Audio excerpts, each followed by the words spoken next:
All right, I'm in such a high from just talking to Brian, so I have to sort of settle. Yeah, But I get that. yes, I mean you must have had that all the time. But let Yeah. me ask you this: I saw the movie, have moved when I saw it, but haven't stopped thinking about it. So I wanted.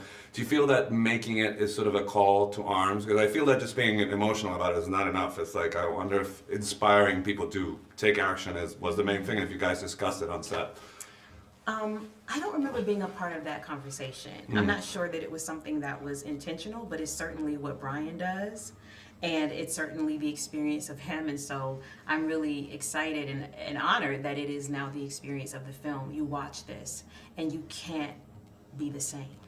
You can't walk out the way you walked in. And so, you know, the conversations that this movie encourages and fosters, the example that Brian leads with, just the opportunity to move forward in a very different way, that's very powerful. Was inspiration and hopefulness part of the conversation when you were putting the characters together, or if you could talk about that? Well, the conversation is about honesty.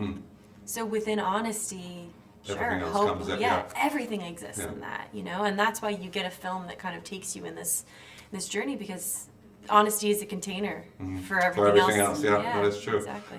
Which leads me to the one thing I actually wanted to talk to you about. I kept waiting for when it was going to fall into sort of some sort of convention of real life drama thing, and it doesn't. But I wanted to ask you, when your character's family is put in danger, she stays firm, and to me that was very impressive. I'm a father of twin boys, and obviously my family. So I sort of.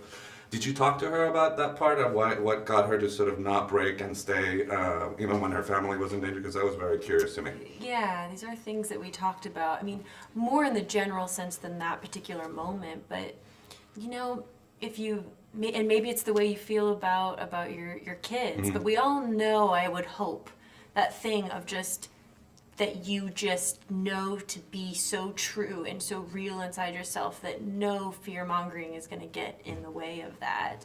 And when you can hold on to that truth, I mean, as I'm saying, I'm like, God, I so know this for myself. You know, it's just, it can't be stopped.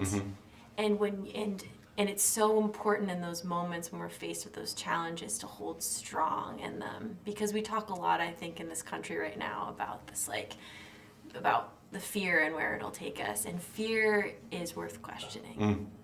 Thank you for that. Speak to me about sort of so many brief scenes, but so beautiful, where you get to sort of communicate a community, you know, that sort of is built around this person. So if you could talk about sort of getting that on screen with this director in particular. Sure. One of the things that I am so grateful for and impressed by with both Andrew and Destin in the writing and Destin in the directing is sharing this kind of universal sense of community. Of course, she invites everyone she knows to sit at the table and have a conversation with Brian, because there's an understanding that you never walk alone. And so the community shows up in support of not only Walter and his life, but in support of Minnie and her journey with him. We see many slices of life that we don't often see, and I think it speaks to Destin in the way he shares humanity.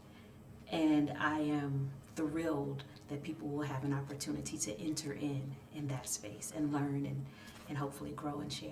Well, it's been an honor talking to you about this film. Pleasure so much. All right, Thank you. happy holidays. Thank you. Same to you.